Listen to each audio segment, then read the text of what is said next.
Olá, eu sou a Silmara, professora de Geografia, pós-graduada em Psicopedagogia e em Educação Inclusiva. Gente, eu vou fazer esse vídeo, ele como complemento do vídeo anterior, que era sobre transtorno de personalidade narcisista. Esse no meu canal ele é mais voltado à geografia, mas como eu disse, eu sou formada também em psicopedagogia, eu tenho pós-graduação em psicopedagogia e eu achei necessário que fosse colocado esse vídeo e eu não sabia, não tinha ideia de tantas pessoas que sofriam por causa de pessoas com esse transtorno. Eu recebi muita mensagem no privado, o que me levou a complementar esse vídeo, tá? Eu deveria abrir outro canal para tratar desses transtornos, né? E de outros aí relacionados até à educação, mas eu estou usando esse canal mesmo que eu tenho aí mais voltado à geografia para esse assunto, né? E é o seguinte, eu não sou terapeuta, eu não sou neurologista, eu não sou psicóloga, eu não sou psiquiatra. Então eu tenho pós-graduação em psicopedagogia, 30 anos de experiência dando aula para adolescentes e adultos. Gente, a câmera está tremendo, eu não estou no lugar apropriado para fazer o vídeo, tá? Sem fundo atrás, vocês estão vendo, eu estou numa correria de trabalho e eu estou falando que estou levando uma vida meio cigana, tá? Mas esse é assunto para outro vídeo. Então vocês me desculpem que não tem um fundo legal atrás e talvez incomode uma parede aí clara atrás de mim, né? Mas vamos ao que interessa, tá ok? Então, olha só, eu sou uma pessoa que eu tenho uma vivência muito grande, que eu vi esse transtorno durante a minha vida, eu vi o quanto que ele atrapalha quem é atingido por ele e por isso eu achei interessante apresentar ele a vocês. E eu trouxe hoje as 9 características de quem tem esse transtorno de personalidade.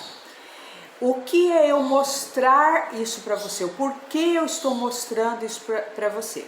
São ferramentas para te levantar uma luz de alerta.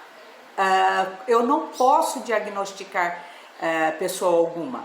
É como se eu pegasse para você e mostrasse uma enxada. Eu não sei carpir, mas eu te mostro a ferramenta que é utilizada para carpir. Eu vou te apontar agora as ferramentas. Ela é chamada de DSM-5. O DSM-5 foi desenvolvido nos Estados Unidos com pesquisas. É muito sério isso, é através de estudos. Tanto é que quando eu falei alguns deles no outro vídeo, quem não assistiu o outro vídeo, assista o outro primeiro, para entender do que eu estou falando. Eu conto ali sobre o mito de Narciso e eu vou falar para vocês sobre o transtorno de personalidade narcisista. E lá no meu privado, muitas pessoas ali que realmente se mostram desesperadas porque convivem com pessoas que têm esse transtorno. São 9 as características, eu fiz até uma colinha aqui para eu não me perder no assunto. E se esse seu Narci tiver 5 dessas características, ele tem o transtorno de personalidade narcisista. Mas só quem pode diagnosticar, como eu falei para vocês, são profissionais, tá? Que tratam a parte psíquica. Então, provavelmente você vai precisar de um psicólogo, de um terapeuta e até mesmo, muitas vezes, de um psiquiatra. A pessoa que tem o transtorno de personalidade, ela dificilmente vai procurar ajuda. Por quê? Porque ela se acha, ela se acha autossuficiente, jamais ela vai dar a cara a tapa aceitando que ela tem. Não é como, vamos supor, se eu estou com uma depressão, eu vou procurar ajuda. Eu assumo que estou com uma depressão. Imagina, quem tem o transtorno de personalidade narcisista, ele é extremamente arrogante, que é uma das 9. Eu vou então apresentá-las a vocês, tá? Então vamos lá. 1. Grandiosidade e senso de importância. Ele se acha superior aos outros, ele se acha superior, até a postura dele é de arrogância, a postura que eu falo de peito de pomba. Às vezes ele consegue esconder isso, porque existe o narcisista perverso e existe o oculto. O perverso, como o próprio nome diz, ele é perverso, ele chega a vias de fato, mas eu acho que ainda ele é melhor para ser identificado, porque todo mundo ao redor vê, porque ele é perverso. Ele é perverso, todo mundo vê que tem algo de errado. É aquele tipo lá que todo mundo fala, essa pessoa é ruim, estão entendendo? E o oculto, ele se faz de bonzinho, ele força a voz para ficar meiguinha. Quando ele está na presença de pessoas estranhas que não sejam a vítima, ele fala meigamente, ele fala de Deus, tá entendendo? Então é complexo, mas eles têm esse senso de grandiosidade e de importância, com aquela postura arrogante, tá? São entrões, acho que é o melhor a te dizer, né? Então vai entrando na casa dos outros sem pedir licença. Ele pode abrir uma geladeira de alguém sem pedir licença para fazer isso. Ele dá palpite na vida dos outros, na educação dos filhos dos outros, onde a pessoa deve morar, o que a pessoa deve vestir. Realmente são insuportáveis, porque eles são entrões. 2, tá? Fantasia com sucesso. Gente, todo mundo quer se dar bem na vida, óbvio. Eu não vim aqui para sofrer. Tem uma música, né? Acho que é da Sandra de Sá. Eu não vim aqui para sofrer, tá? Eu não vim aqui para sofrer. É claro que eu sonho com sucesso, mas o deles é uma fantasia sobre sucesso. Sempre eles têm que contar para as pessoas que eles estão bem. Estavam no meio de uma pandemia, todo mundo mal economicamente, estão lá eles contando vantagem, postando foto. Se vocês perceberem, diminuiu muito a postagem de fotos daquela ostentação ridícula que estava em Instagram, em Facebook e tudo mais. Pois eles continuam uma pandemia e eles querendo mostrar aos outros que com eles está tudo bem, que eles não foram atingidos. Gente, todo mundo foi atingido pela pandemia, ou com a própria doença, ou economicamente, ou psicologicamente. Qualquer pessoa que tem um pouco de noção, ela sofreu com a pandemia. E se a pessoa está falando que com ela está tudo bem, tudo maravilhoso, tem algo de errado, tá? 3, eles se sentem especiais. De verdade, eles acham que é uma honra você conviver com eles, que eles são pessoas que têm mais valor do que outros, e eles deixam isso muito claro. Então eles vão falar, por exemplo, mal do vizinho, mal do cunhado, mal do pastor, mal do padre, mal do gato, da pessoa que mora no andar de cima, mal de todo mundo, porque eles acham que o deles é melhor, tá? Eles têm uma necessidade muito grande, quarto, necessidade muito grande de admiração. Eles precisam ser admirados. E aí eles se tornam pessoas ridículas. Porque, por exemplo, tá? Eles chegam numa festa, eles foram convidados para o aniversário de alguém. É óbvio que quem tem que chamar mais atenção nessa festa é o aniversariante, concordam? Mas eles vão querer chamar mais atenção do que o aniversariante. Se eles não conseguirem, eles vão começar com gargalhada cada vez mais alto, cada vez mais alto, cada vez mais alto, para todo mundo olhar para eles. É uma coisa assim. Uma vez, gente, eu estava conversando com uma pessoa e fazia tempo que eu não estava conversando, fazia tempo que eu não havia, né? Então, eu estava dando uma atenção especial a essa pessoa. E um narcis estava perto de nós. e falava alguma coisa sempre fora de foco, tá? Eles não são pessoas focadas, o assunto é fora, que você olha tipo assim, o que você tá falando, tá entendendo? E aí, como eu estava dando mais atenção a outra pessoa, essa pessoa, o Narci em questão, bateu na mesa para que a gente olhasse para ele, tá? Eu estou falando ele aí, gente, ele, ela, tá? Não vou aí dar muitas características das pessoas, são várias, mas aí até a pessoa que estava conversando comigo olhou estranho assim. Eles têm tanta necessidade de admiração que eles podem entrar no assunto. Então, você está conversando com uma pessoa, existem assuntos que é pro geral, né? E existem assuntos que são particulares. Você está conversando com uma pessoa ali, né? Eles entram naquele assunto e eles não sabem sobre aquele determinado assunto e eles vão palpitar sobre aquele assunto sem conhecer. É a mesma coisa, vamos supor lá, eu estou lá perto de 3 amigos médicos meus e eles estão falando sobre algum problema ali de um paciente. Eu não sou médica, tá? Então eles estão falando lá, usando aqueles termos técnicos, né? E aí eu entro no meio sem conhecer nada e eu falo assim, não é a artéria que faz isso. Pô, eu não sou formado em medicina. Se toca, tá entendendo? Eles não se tocam.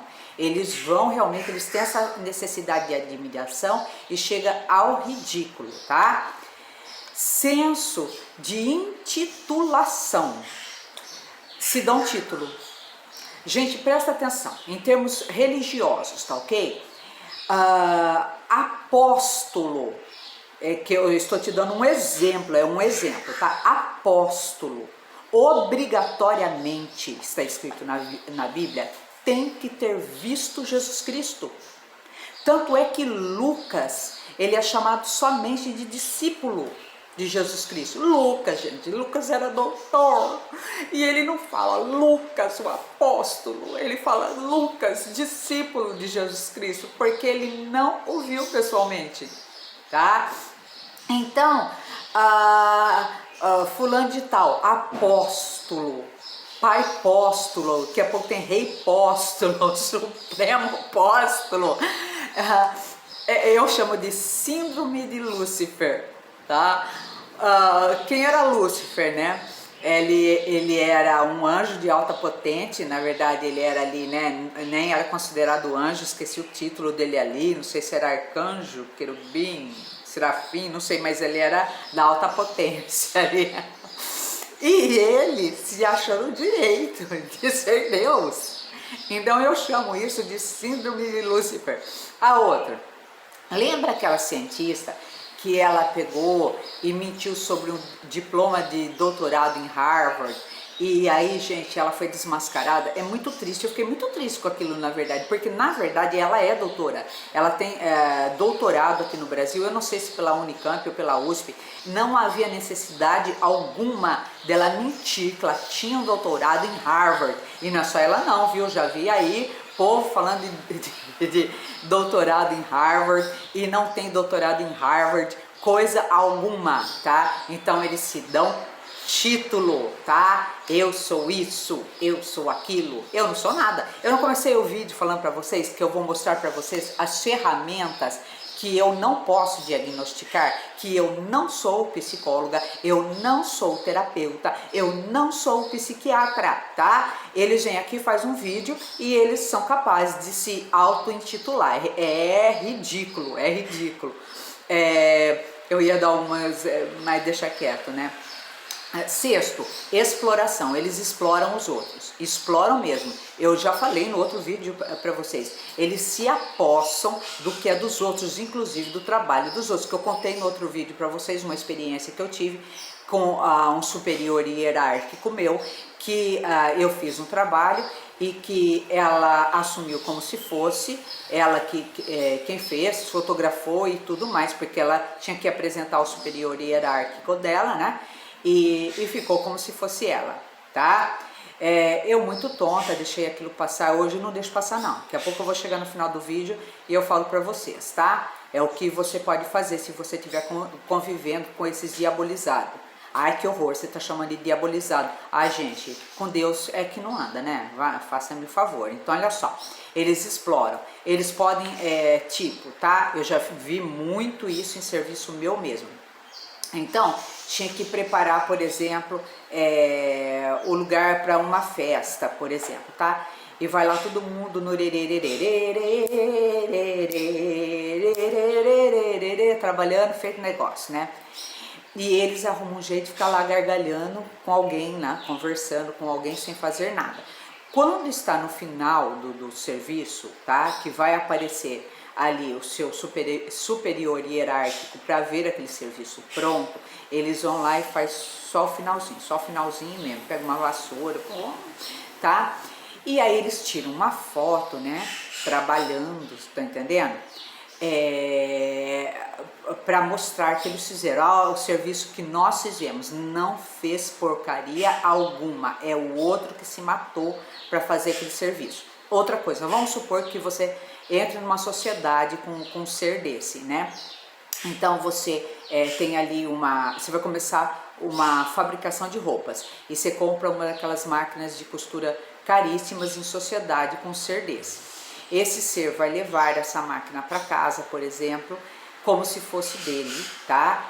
E você fica ali de lado, tipo, oi, eu entrei em sociedade com você, eu tenho direito a essa máquina, tá? Conta uma história, né? Que os animais resolveram acabar com a fome do mundo. E como eles acabariam com a fome do mundo? A galinha resolveu que ela daria ovos para fazer aquele chamado bife a cavalo, tá? E o boi resolveu que ele daria carne, né? Então vejam só, o boi ele estava dando a vida dele para matar a fome do mundo. E a galinha dando ali somente o ovo, ela ia continuar viva, certo? Eles são bem isso daí, né? Se você entrar ali numa sociedade com eles ou for trabalhar com eles e eles estão nos nossos ambientes de trabalho, como eu falei para vocês, eu já achei muitos deles na vida. Eu antes não sabia o termo certo e agora que eu fui estudar realmente o que era, porque assim, ó, quando eu estava com alunos em sala de aula, eu prestava mais atenção às necessidades especiais de cada um, tá? Então, como eu tenho formação nessa área, então eu vi aquele aluno que ele era portador de necessidade especial. Então muitos deles, às vezes nem o pai, a mãe percebia, e o professor em sala, porque todo professor é um pouco psicólogo, então nós identificávamos, olha, essa criança aí, ela tem característica de autismo, essa criança, ela tem síndrome de Down, o Down no caso, ele tem toda uma característica física, então geralmente os pais sabem, mas tem várias outras síndromes, né? E aí com cuidado você tem que chamar os pais, se acaso eles não souberem encaminhar, né? E nós deixamos muitas vezes os transtornos de lado. E na verdade a vida inteira eu percebi que algumas pessoas elas agiam dentro dessas 9 características aí, tá? E eu não sabia, na verdade, qual era, e eu vim a estudar mais, me aprofundar agora, tá? Então, 6º aí é exploração. 7º, falta de empatia. Eles não se colocam no lugar do outro. Eles não se colocam no lugar do outro. Eles podem, por exemplo, ir de boa no velório de alguém, e de alguém, aliás, às vezes muito próximo, e voltar para casa numa boa, ele não dá aquele tempo do luto, e é tipo vida que segue, e ainda eles acham ridículo que outra pessoa esteja sofrendo. Ai, acabou. Meu Deus do céu. Mais de uma vez, eu escutei uma pessoa tipo assim, tá? Morreu alguém ali, parente de outra pessoa, e aquela pessoa está sofrendo tanto, está com depressão. Tem que falar para ela parar com isso, é vida que segue, ele morreu, mas ela está viva. Falta empatia, eles não se colocam no lugar do outro. Inveja. A inveja deles não é inveja de desejar ter o que o outro tem. Porque em algum ponto da vida todos nós tivemos uma invejona ou uma invejinha de alguém, tá? Vamos ser sinceros. Nossa vida queria ter um carro igual aquele do fulano. Não, a inveja deles é a inveja que não quer que você tenha. É horrível, é diabólico mesmo, ok? Nono e último, arrogância. Arrogância e prepotência. Eu tenho, eu sou mais que você. Toda conversa deles é para te diminuir. E o pior, eles querem que você faça parte daquela conversa, porque eles necessitam te diminuir.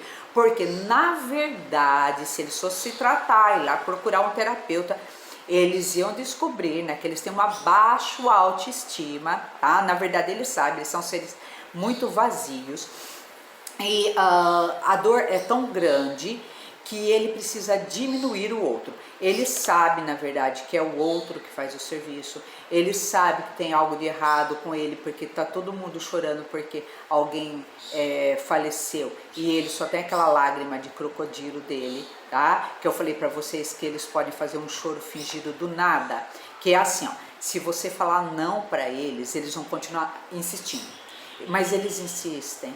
É uma coisa horrorosa, é tipo, é não, o meu não é não, o meu sim é sim, e eles continuam a insistir.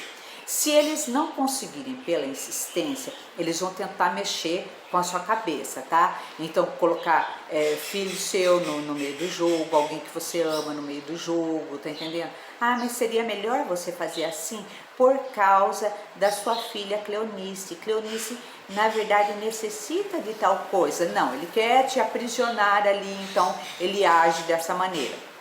Ele sabe que ele tem o transtorno de personalidade narcisista, eu já falei isso no vídeo anterior.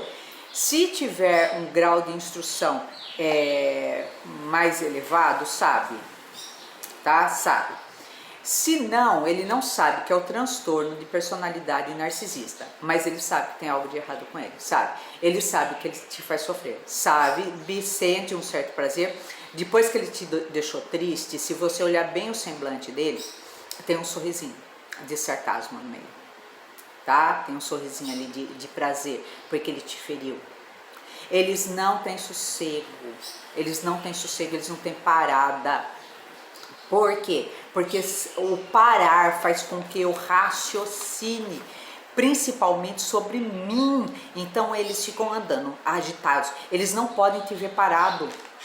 Eles ficam perturbando para que você fique em movimento junto com eles. Não, eu quero paz na minha vida. Eu não tenho essa necessidade de ficar se mexendo o tempo todo. Gente, se mexendo, não disse trabalhando, tá? É diferente. É um teatro. A psicologia fala teatro. As palavras que eu estou utilizando aqui, a não ser quando eu dou risada aí, porque eu dei algum termo, tá? Eles foram estudados, é dentro da psicologia, não estou brincando não. As 9 características, elas foram desenvolvidas ali dentro do DSM-5, foram feitos por psiquiatras, psicólogos, terapeutas, estudos junto com doutores, com PhD, que foram desenvolvidos, tá? Não é uma brincadeira. Essas características dele, não brinca com eles, porque eles são o cão chupando manga, tá ok? Mas o que eu tenho a dizer para vocês, né? Eles roubam sua alegria, eles te aprisionam, eles querem te aprisionar, eles são difamatórios. Se eles perceberem que você descobriu quem eles são porque a máscara caiu, eles usam máscara. Eles usam máscara o tempo todo. Se eles perceberem que você descobriu, aí a máscara caiu, aí eles se mostram como eles são. Então eles vão começar, por exemplo, com um processo totalmente difamatório, falando que é você. Eu falei para vocês que o primeiro é dizer que você tá mal da cabeça, tá? Eles vão tentar te seguir o tempo todo por redes sociais, e para isso, como eles não são onipresente nem onisciente, graças a Deus, o único que é Deus, eles vão precisar de ajudantes que para a psicologia e para a terapia recebe o nome de macacos voadores. É esse o termo é esse. Por que macacos voadores? Porque ali naquele filme do Mágico de Oz, eu acho que é do Mágico de Oz, que tinham os macacos que eles levavam as fofocas para a bruxa, ou é no Mágico de Oz, mas eu acho que é no Mágico de Oz, sim, gente. Mas enfim, eram macaquinhos fofoqueiros que eles iam pulando de galho em galho levar a fofoca para a bruxa, tá? Então a psicologia usa esse termo, chamando então ali de macacos voadores, porque eles vão ali ficar tentando achar o que você posta nas redes sociais, onde você foi, com quem que você conversa, papapá, tá? Porque eles não dão conta da vida deles, né?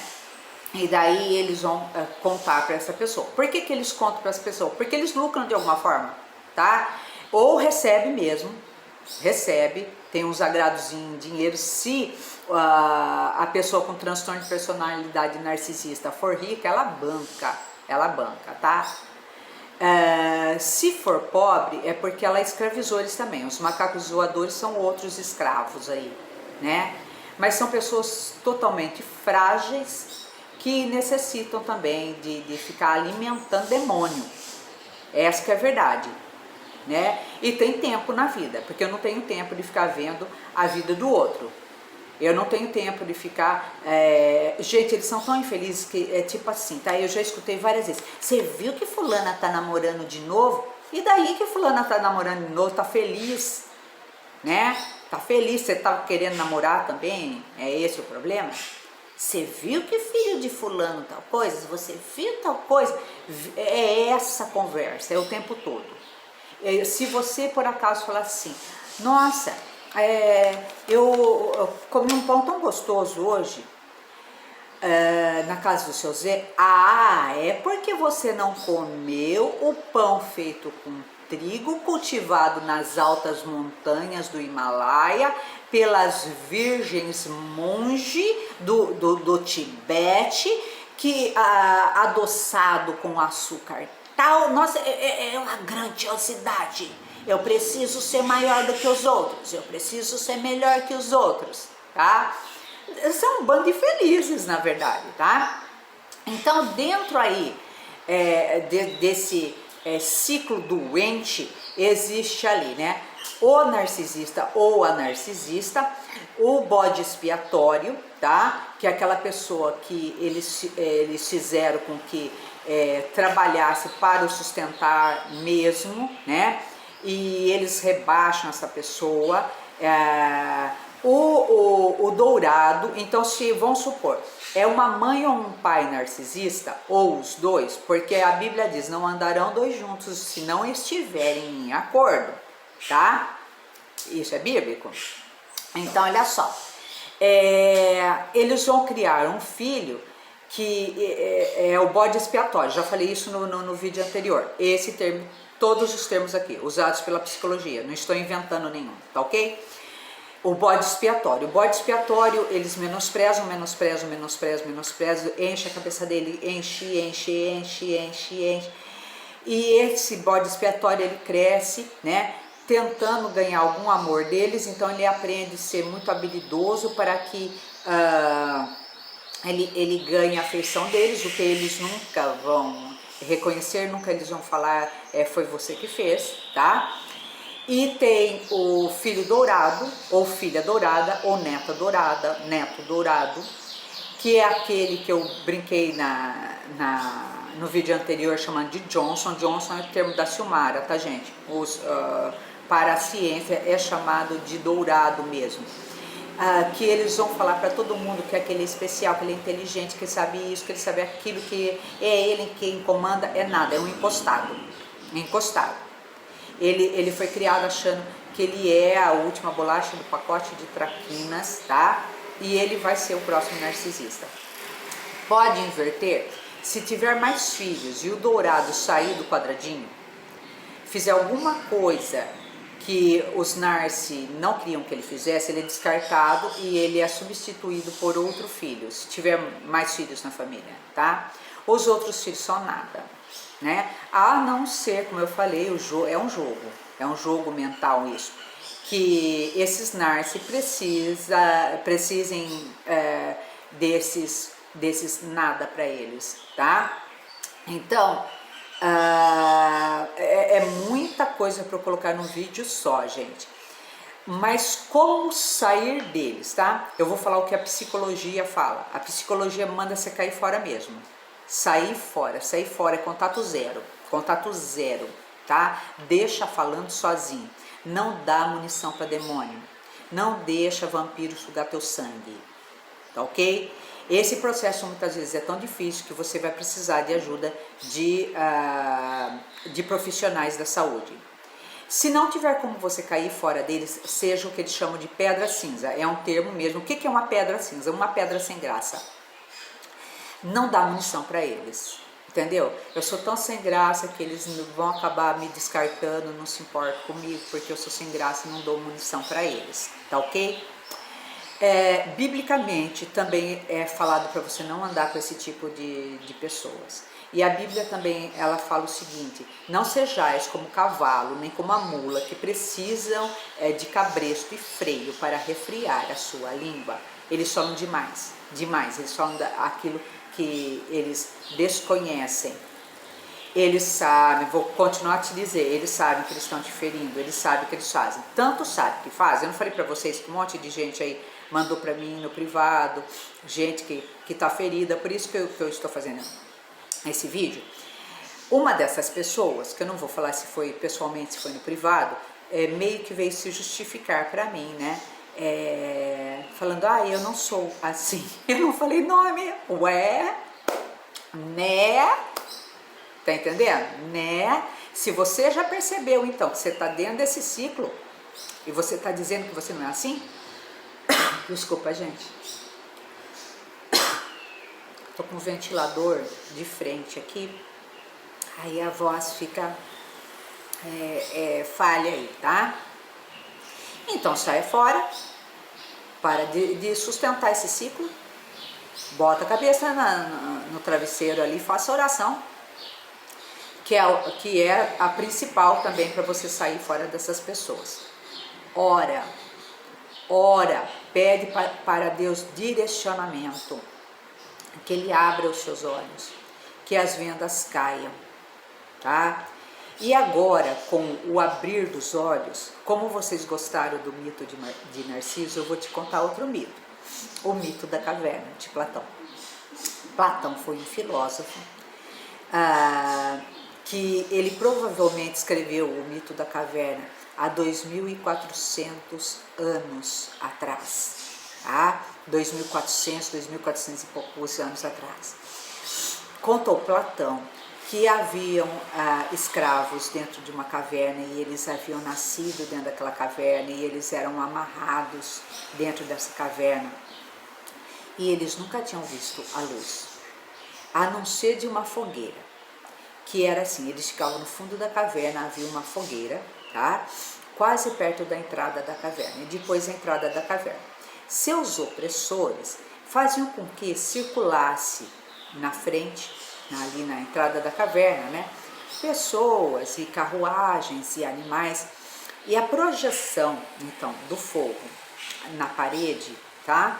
A da sombra na parede, dava a impressão que os animais eram imensos, que as carruagens eram imensas, que as pessoas eram imensas, e eles morriam de medo, né? Não vamos tentar nunca ir lá para fora, porque lá fora tem monstros. Mas sempre tem um mais esperto, né? Havia um dos escravos ali que ele pegou e quebrou as correntes. E ele caminhou em direção à luz ali da fogueira. E quando ele chegou perto da fogueira, ele ficou meio cego. Ele falou, poxa vida, fugi e agora eu tô cego. Ele ficou sentado perto da fogueira, até que os seus olhos se adaptaram à luz do fogo e ele viu a fogueira. Fala como é bonita. E ele caminhou um pouquinho mais à frente e ele viu a entrada da caverna. E pela primeira vez ele viu o sol. E ele cega novamente. E ele senta e fala, agora fiquei cego de verdade. Fui fugir daquela situação, pelo menos lá no fundo da caverna, quando eu era escravo, eu tinha luz. Eu tinha luz não, eu tinha a visão. Mas aos poucos os olhos dele foram abrindo. E ele viu lá fora que haviam árvores que balançavam, que haviam pessoas, que haviam animais, que haviam carruagens, que havia flores. E ele viu que eles não eram monstros, que eles tinham tamanho normal, que lá fora era muito gostoso, aquele ar fresquinho bateu. E ele lembrou, sendo uma pessoa boa, que haviam prisioneiros. E ele volta para libertá-los. E ele fala para eles, gente, sai dessas correntes que lá fora tem vida, lá fora é colorido, não é do tamanho que estão projetando para nós. Tá? E essas pessoas começaram a falar para ele que ele era mentiroso e feriram ele de morte. E os opressores, aqueles que os escravizavam dentro da caverna, faziam reuniões lá fora, dando altas gargalhadas. Ah lá, os imbecis. Nós conseguimos enganá-los com essas sombras, fazendo com que eles pensem que é maior, que o problema é maior do que eles pensam. Eles jamais vão sair ali de dentro. O que eu tenho a dizer hoje sobre o mito da caverna para você é que saia. Quando você perceber, se você está assistindo esse vídeo e esse vídeo está te servindo, é que na verdade você identificou alguém. E provavelmente, como eu, quando comecei a identificar várias pessoas, os meus olhos doeram muito. Mas eu continuei a olhar para a luz, eu continuei a seguir a luz. E eu fiz muita oração. E eu pedi para que amigos verdadeiros amigos meus verdadeiros, me ajudassem em oração. E eu vi que esses monstros, na verdade, eles eram pequenos, mas eles eram sedutores, eles usavam de sedução, de mentira. E eu me libertei da caverna, e você vai se libertar da caverna. Então eu te ensinei aí os passos, né? Contato zero, pedra cinza, e vou te falar outro. Documenta, porque depende do que eles fizeram com você, do que eles fizeram, o que esses opressores fizeram com você, é passível de justiça na lei, porque na divina vai ter mesmo, tá? Eles vão ter retorno, eles vão ter retorno. Depois eu posso fazer outro vídeo para vocês falando do fim deles, né? Eles vão pagar. Se você crê em Deus, eles vão pagar. Se você não crê em Deus, eles vão pagar do mesmo jeito. Se você crê, por exemplo, na lei do retorno, do universo, eu não sei como você chama. Na verdade é Deus, tá? É que você às vezes dá outros nomes aí. Mas existem as leis humanas. Por exemplo, eles são cheios de querer colocar correntes nos pés dos outros. E a corrente nos pés dos outros configura como escravidão, como tortura. Gente, escravidão ou tortura é crime inafiançável, tá ok? Dentro da Constituição brasileira, não pode ser cerceado o direito de ir e vir, tá ok? Estou entendendo o que estou falando? Existem pessoas que elas citam, se você procurar aí, os psicólogos e youtubers aí, que foram exploradas sexualmente, que foram abusadas psicologicamente, é configurado como crime. Sempre alguém viu. Sempre alguém viu. As pessoas nos contam, né? Então, documenta isso e recorra à lei dos homens. Da de Deus eles não escapam. E muitas vezes as pessoas elas merecem ali que sejam levadas à justiça. Porque se eles não respeitam as pessoas, né, existem leis que os faça respeitar, tá ok? Eu sou Silmara, professora de Geografia, pós-graduada em Psicopedagogia e em Educação Inclusiva. Eu espero ter ajudado você e que você se liberte da caverna, ok? Gente, Deus não fez ninguém para ser prisioneiro. Deus nos fez para ser livres. Ele te fez para ser feliz. O que mais aborrece a eles é você ser feliz, é você ser livre. Então seja livre, voa e fiquem com Deus.